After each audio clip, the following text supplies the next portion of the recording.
चलिए आज हम लोग देखते हैं RNA I. RNA I means RNA interference.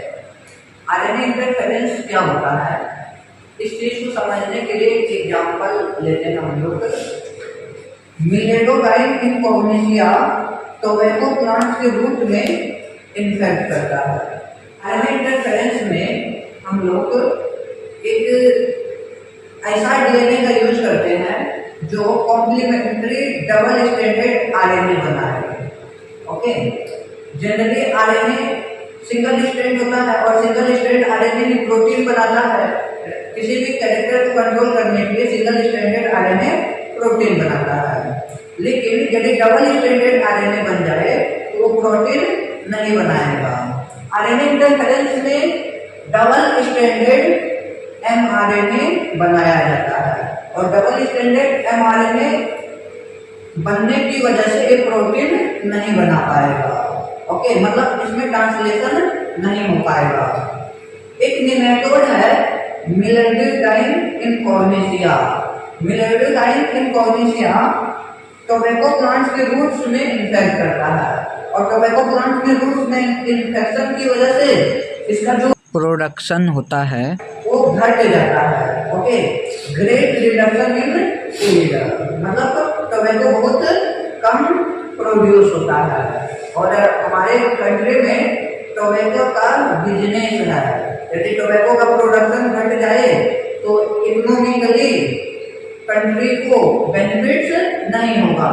तो इसलिए टोबैको प्लांट को प्रोड्यूस करना, ज़्यादा अमाउंट में टोबैको प्रोड्यूस करना इकोनॉमिकली हमारे कंट्री का पर्पस है। तो इस डिजीज को कैसे प्रिवेंट किया जाए, इसको रोका कैसे जाए, प्लांट में टोबैको का प्रोडक्शन न घटे, इसके लिए क्या किया जाए? तो इसका एक उपाय है आरएनए इंटरफेरेंस या फिर आरएनए आई। इसमें क्या किया जाता है, तो देखिए यहाँ पे टोबैको प्लांट में एक ऐसे डीएनए इंट्रोड्यूस किया जाता है जो कि डबल स्ट्रैंडेड आरएनए बनाए।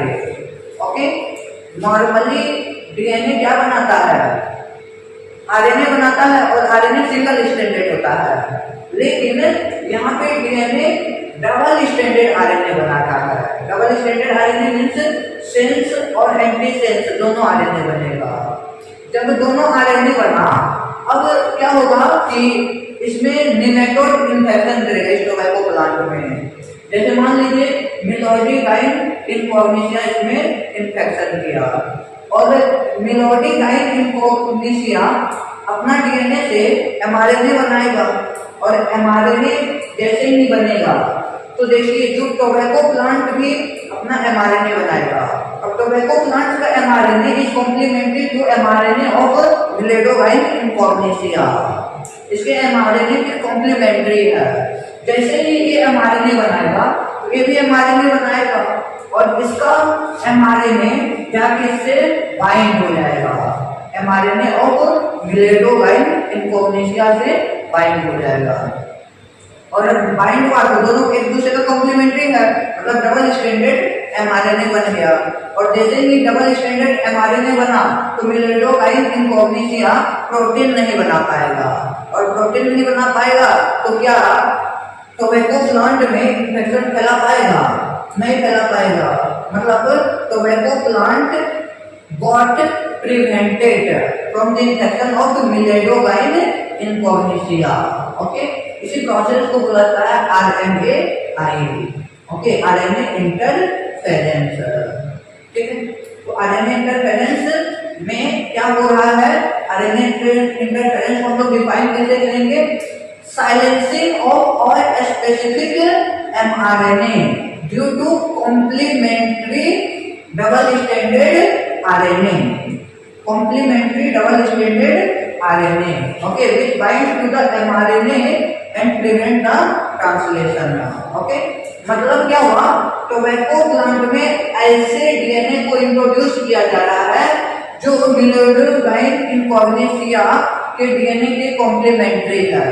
ओके, और जैसे ही मिलेडोगाइन इनकॉग्निटिया टोबैको प्लांट को इन्फेक्ट करेगा तो टोबैको प्लांट अपना डीएनए से mRNA बनाएगा और इसका mRNA जाके न्यूक्लियोटाइड इनफॉर्मेशिया के mRNA से बाइंड हो जाएगा। बाइंड हुआ तो डबल स्टैंडर्ड mRNA हो गया और हम सभी को पता है डबल स्टैंडर्ड mRNA प्रोटीन नहीं बनाता है। ओके, यहाँ पे अब प्रॉब्लम ये है कि आखिर हम लोग न्यूक्लियोटाइड इनफॉर्मेशिया का डीएनए टोबैको प्लांट के डीएनए में कैसे इंट्रोड्यूस करेंगे। तो इंट्रोड्यूस करने के लिए हम लोग वेक्टर के रूप में एग्रोबैक्टीरियम वेक्टर लेते हैं। ओके, और आप लोग ऑलरेडी देख चुके हैं कि एग्रोबैक्टीरियम वेक्टर का यूज करके हम लोग डीएनए को होस्ट सेल में इंट्रोड्यूस कर सकते हैं। तो एग्रोबैक्टीरियम वेक्टर में न्यूक्लियोटाइड इनफॉर्मेशिया के डीएनए को ज्वाइन करके टोबैको प्लांट में इंट्रोड्यूस कर दिया जाता है और फिर ये RNAi शो करेगा। Applications of biotech in medicine. Medicine बनाने में बायोटेक का एप्लीकेशंस हम लोग कैसे करेंगे। ओके, इसका टोटल हम लोग को 3 एप्लीकेशन देखना है। कौन कौन सा एप्लीकेशन देखना है? एक एप्लीकेशन देखेंगे जेनेटिकली इंजीनियर्ड इंसुलिन। इंसुलिन हम लोग जेनेटिक इंजीनियरिंग का यूज करके बनाएंगे।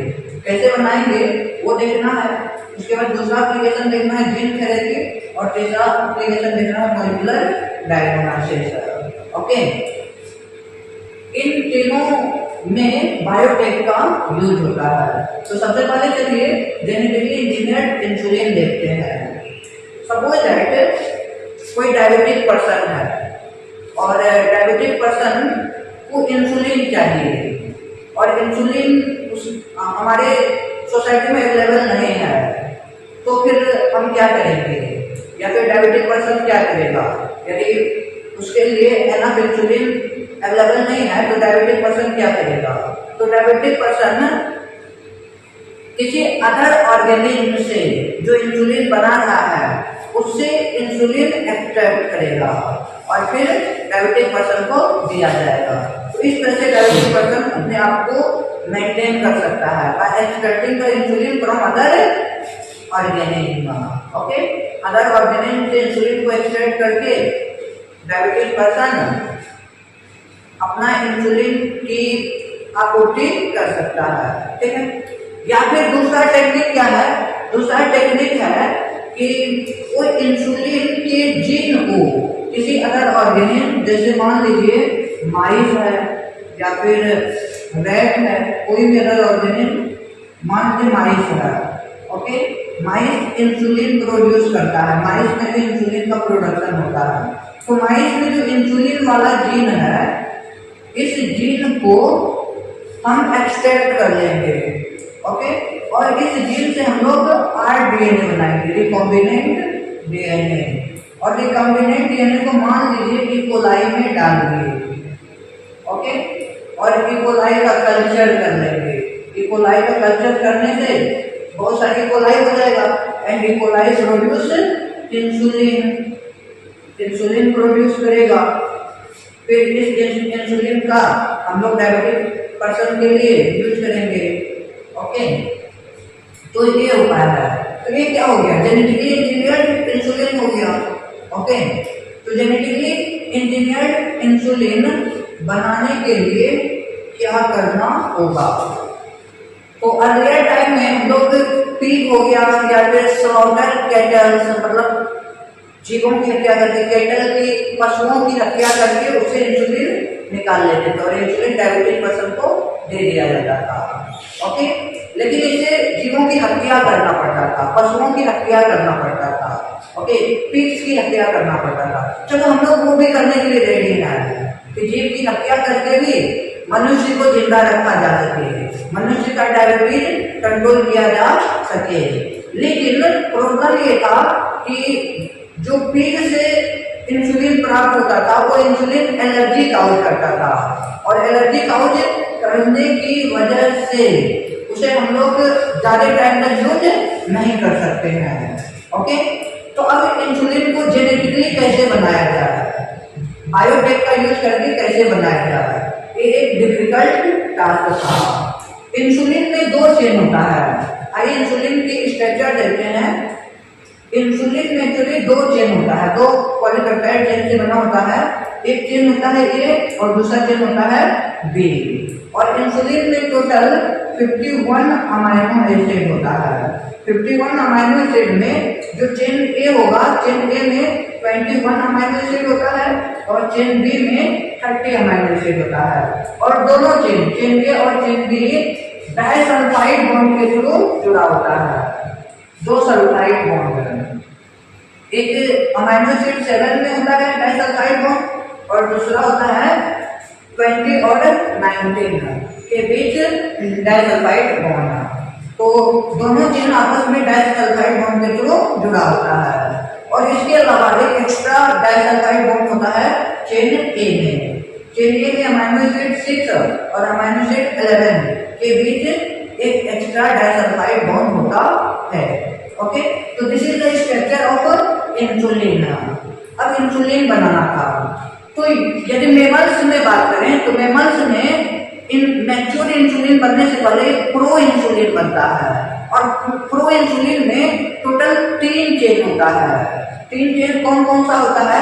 एक होता है चेन ए और दूसरा होता है चेन सी और तीसरा होता है चेन बी।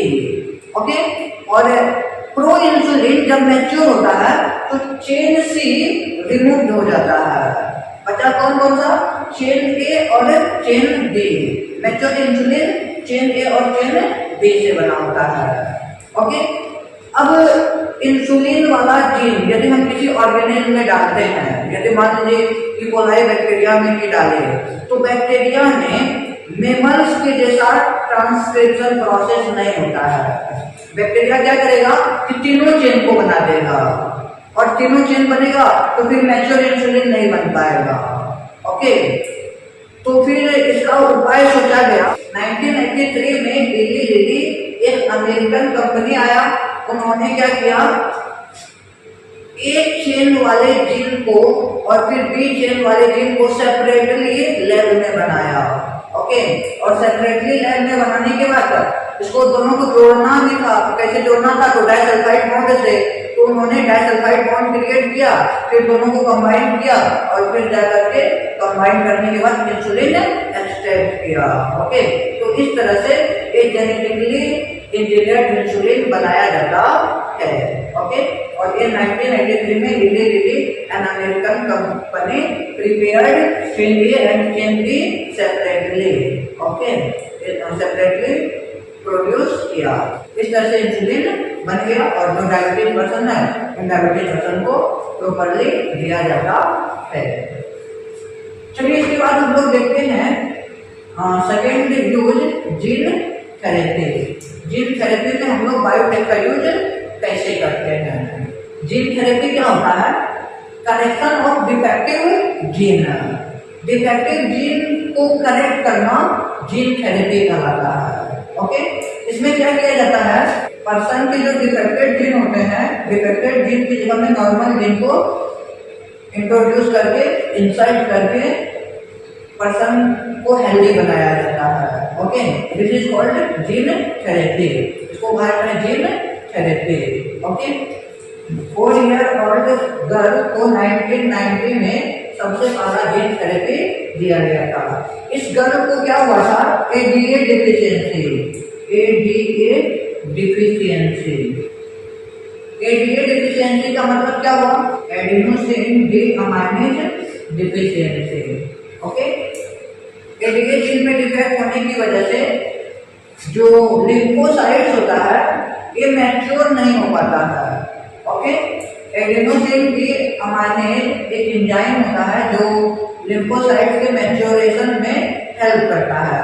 और जब एडीए जीन डिफेक्टिव हो जाए तो एडीए एंजाइम प्रॉपर वे से सेपरेट नहीं होगा, तो जो लिम्फोसाइट है वो मैच्योर नहीं हो पाएगा।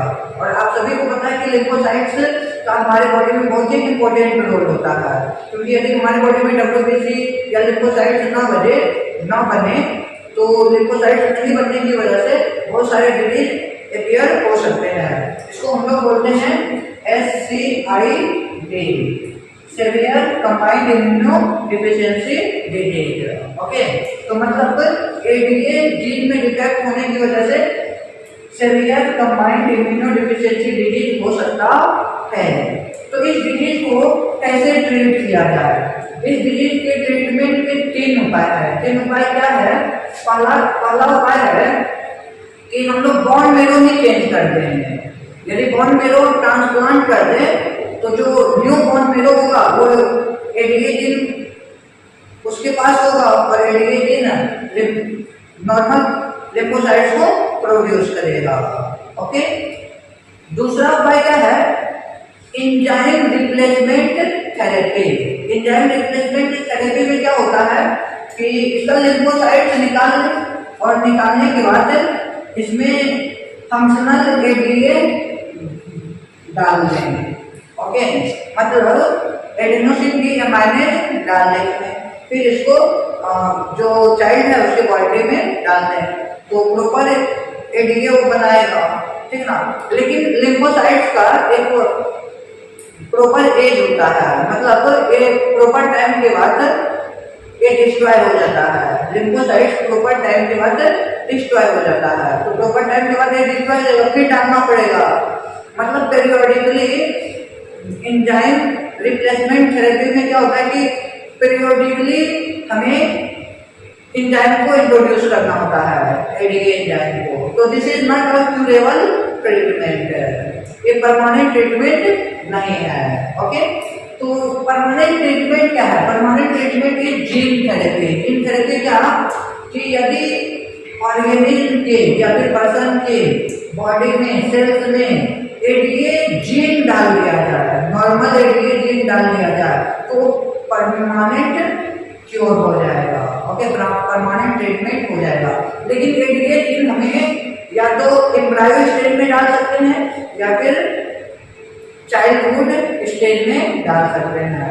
यदि बच्चे बड़े हो जाए तो फिर ये ट्रीटमेंट नहीं हो पाएगा, जीन थेरेपी नहीं हो पाएगा। Okay, this gene therapy is only applied during embryo stage. Okay, और एम्ब्रायो स्टेज में क्या पता चलेगा? जल्दी पता ही नहीं चलेगा, ठीक ना। तो इसलिए इसका ट्रीटमेंट एम्ब्रायो स्टेज में यदि पता चल जाए तो हम लोग कर सकते हैं। ओके, नहीं तो फिर एंजाइम रिप्लेसमेंट थेरेपी के थ्रू हम लोग इसका ट्रीटमेंट करेंगे। ओके, अब चलिए मॉलिक्यूलर डायग्नोसिस देख लेते हैं। मॉलिक्यूलर डायग्नोसिस क्या होता है? मॉलिक्यूलर डायग्नोसिस में हम लोग डिफरेंट चीज़ों का यूज करते हैं। डिफरेंट चीज़ें क्या? जैसे पीसीआर टेक्निक का यूज करते हैं, एलिसा का यूज करते हैं कोई भी डिजीज को पहचानने के लिए। जैसे यदि हम लोग को मान लीजिए किसी पर्सन को एड्स है तो इस चीज का पता कैसे चलेगा? और एड्स का सिम्टम्स बहुत टाइम बाद अपेयर होता है।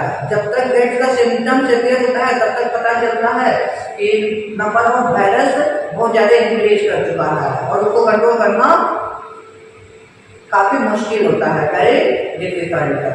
तो इसके लिए हम लोग एलिसा का यूज कर सकते हैं। एलिसा क्या होता है? एलिसा का पूरा नाम होता है एलिसा। इसके बारे में डिटेल से हम लोग देखेंगे ह्यूमन हेल्थ एंड डिजीज में। ओके, अभी सिर्फ इसका पूरा नाम देखिए। पूरा नाम क्या होता है? Enzyme linked immunosorbent acid. Enzyme linked immunosorbent acid. Okay, ये पूरा होता है। इसमें एंटीजन एंटीबॉडी ट्रीटमेंट होता है। ओके, मतलब एंटीजन जो एड्स होता है, एड्स में जो वायरस होता है एचआईवी वायरस एक एंटीजन हुआ, उसके अगेंस्ट जो एंटीबॉडी बनेगा, इस बेसिस पे एड्स को रिकॉग्नाइज किया जाता है। ओके, इसको बोलता है ELISA test. Okay, enzyme linked immunosorbent acid. Okay, ELISA test. ELISA test के थ्रू हम लोग एचआईवी इन्फेक्शन को पहचान सकते हैं। ओके, तो और दूसरा उपाय क्या है मॉलिक्यूलर डायग्नोसिस में? पीसीआर, जैसे नॉर्मली यदि किसी को कोई बैक्टीरिया इन्फेक्ट किया है तो नॉर्मली पता नहीं चलेगा, सिम्टम से पता नहीं कर सकते हैं। तो उसका अर्लियर स्टेज में यदि पीसीआर कर किया जाए, जैसे ब्लड का सैंपल कहीं पीसीआर कर दिया जाए, तो यदि डीएनए में थोड़ा सा भी माइक्रो ऑर्गेनिज्म रहेगा, पैथोजन रहेगा, तो पीसीआर करने से बहुत सारे पैथोजन बन जाएगा। ओके, उसका बहुत सारे डीएनए बन जाएगा, तो तुरंत डिटेक्ट किया जा सकता है। ओके, तो these are the molecular diagnosis, ये मॉलिक्यूलर डायग्नोसिस होते हैं। ओके, यहीं पे हम लोग का मेडिसिन में बायोटेक का एप्लीकेशन कंप्लीट होता है। अब हम लोग देखेंगे application of biotech in the formation of transgenic animal. कौन सा animals? Transgenic animals. Transgenic animals बनाने में भी बायोटेक का यूज होता है।